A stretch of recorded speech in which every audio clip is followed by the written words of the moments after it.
అందరికీ నమస్కారం. ఇవాళ మనం కీసరగుట్టలోని శ్రీ రామలింగేశ్వర స్వామి దేవస్థానానికి వెళ్ళి స్వామివారిని దర్శించుకుందాం రండి. స్థల పురాణానికి వస్తే రావణ సంహారం తర్వాత రాముడు తన మనసులో ఒక భారాన్ని మోసుకుంటున్నాడు. రావణాసురుడు శివభక్తుడు.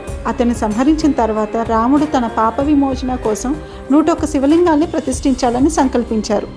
అప్పుడు ఆయన హనుమంతునితో హిమాలయాల నుండి 101 లింగాలు తెచ్చివ్వమని ఆజ్ఞాపించారు. హనుమ తన శక్తితో హిమాలయాల వైపు పయనమయ్యారు.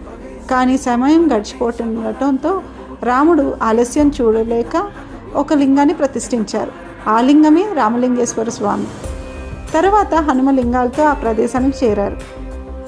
అవి ఆ పరిసరాల్లో చెల్లాచెదురుగా పడ్డాయి. అందుకే ఈ ప్రాంతంలో అనేక శివలింగాలు దర్శనమిస్తాయి. ప్రతి లింగం హనుమ భక్తి, రాముడి సంకల్పానికి సాక్ష్యం.